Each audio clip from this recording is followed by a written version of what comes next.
So I think this confirms that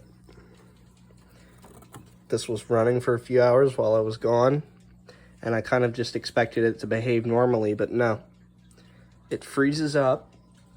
That's the temperature probe holder. The temperature probe was out here, so it would run, and this is what happens. It completely froze over. There's all ice in there. It's actually starting to thaw a little bit. And out here, it's frozen all the way back to the compressor.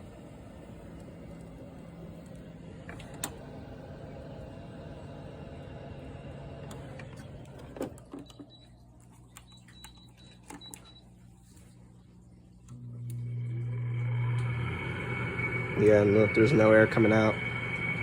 So I think this confirms this unit has a refrigerant related issue.